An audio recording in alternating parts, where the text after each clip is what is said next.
Hello everybody and welcome back to my channel. It is time once again for Eyebrow Ranting with Sophie, a series that I do here on my channel where I do my eyebrows with you guys and rant about whatever the heck I want to. Also, we're going to ignore that my shoulders are taped up. They've both been dislocating kinda, and we have to keep them in place. So they're there, we're going to ignore it. Also, today I'm going to be using the Anastasia Dip Brow Pomade and setting it with the Benefit Gimme Brow. You guys have seen me do this so many times, a million and bajillion times over again. But today I'm going to talk about something that I generally don't talk about here on my channel, because you guys know that when I do these eyebrow ranting videos, they're normally not beauty related whatsoever. The only beauty aspect of them is me doing my eyebrows, and I'm ranting about something that's going on in my life or something that's going on at work or just something that bugs me and, you know, things like that. And don't get me wrong, this does bother me a lot, but it goes past the point of just bothering me. This aggravates me to the point where, like, I almost just can't stand it. And we're going to talk about whether or not beauty is inclusive enough for everybody, because that's a subject that I think doesn't get quite enough attention. And there's a lot of things within the beauty industry that it's like, well, skincare is all-inclusive, makeup has to be all-inclusive, things like that, and you just expect it to be like that. But is it really? Because when you go into a Sephora and you see a foundation line with, and this is the one that's most talked about, when you go into a Sephora and you see a foundation line that has 43 shades for white people and 4 shades for black people, that ticks me off. That, like, seriously bothers me, because it's something that everybody should have access to. And why brands haven't expanded shade ranges by now? Like, we are in 2020.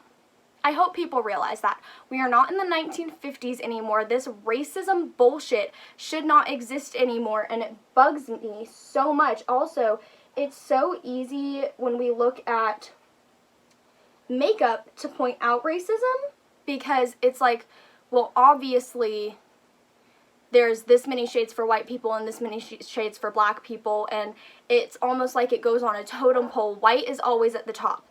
There is a reason that brands put their shades in a specific order. You will never see black, like a black foundation, as shade number 1.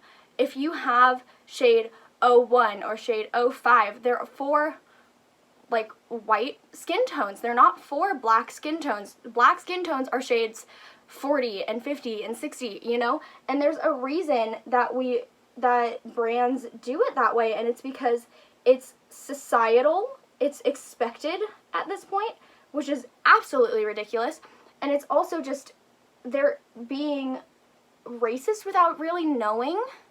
And it's not that, I'm not going to say that every brand does this on purpose. I don't think any brand does this on purpose. But there are certain launches. If Fenty Beauty could launch 40 foundation shades on their first launch, if Pure Cosmetics could launch 100 foundation shades on their first launch, why are we still coming out with launches that have 6 shades and none that work for darker skin tones? That doesn't make any sense whatsoever to me.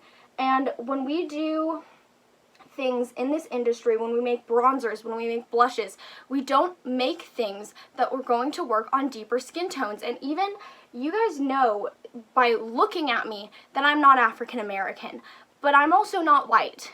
And so these things affect me personally as well. If I go into a Sephora, I can find a shade that matches my skin, sure, but it's not going to have the right undertone. And we don't think about that because we make 80 million shades for the white population, and we don't think that there are other races living in America. America was built on immigrants. And so for us to just pass that by and say, well, this is the country of white people, no, it's not. If anything, we are the country that is the exact opposite of that. If you want to go to a country of white people, go to Italy, go to France, go to Germany, go somewhere else, because here is not going to be the place for you if you only want to ever see white people. It's just not going to happen. And another thing is, like, we think about everything in the makeup industry. And I think that people at this point have gotten to the point where they realize that makeup is not necessarily all-inclusive. They've gotten to that point in their lives. But they all still think that skincare is completely inclusive, and it's not. Do you realize that it is easier to find a skin bleaching cream than it is to find a sunscreen that will work on deep skin tones? Because I cannot tell you how many sunscreens I have put on and look like an absolute monster. I look like a mummy, I look like a ghost, I look like something, but it's not, I don't look like a human. And it's been ingrained into our brains that white is beautiful, pale skin is beautiful, blue eyes are beautiful. Every person is beautiful, and if you can't see that, then you don't belong here. If you don't understand that every human is gorgeous, get off my channel. I don't want you here, because it's so ridiculous to me that we as a whole country have just, like, we endorse hydroquinone and skin bleaching creams more than we do sun protection, and that black is beautiful and Mexican is beautiful and Asian is beautiful and all of these things. White is gorgeous, don't get me wrong, but it's not the superior race. And for those of you that think that white is the superior race, you were born in the wrong decade, and I will tell you that right now, because you don't belong in this generation. This generation has changed so much, and I don't understand why everybody isn't moving along with that. So it's something that absolutely blows my mind and drives me insane, and I can't talk about it for that much longer, or else I'm like actually gonna start screaming and crying. But if you want to know more, and if you want to know all about the systemic racism and the inclusivity of the skincare community, go and watch a video that I'll have linked below by Hyram. He collabed with another YouTuber named T, where they talk all about the racism in the skincare community and how that it's just being set up so that black people can't feel empowered and can't feel beautiful, and it literally does drive me absolutely insane. But please support everybody, and especially going on during this time, support the black creators here on YouTube, because it's so important for all of us to be allies as much as we possibly can. And if you did enjoy this video, and if you found it informational, or if you agreed with anything that I said in it, please give it a thumbs up, and that really does help me out. That would make this all worth it, because I am just like absolutely ranting and raving to my phone right now.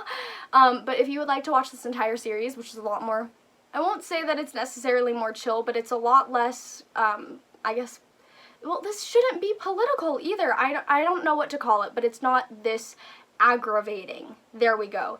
You can go ahead and click right over here. That is this whole entire series listed out in a playlist for you. And if you would like to subscribe to my channel, you can go ahead and click right over here, and I would really appreciate it. I love you all, and I will see you all in my next video. Bye, guys.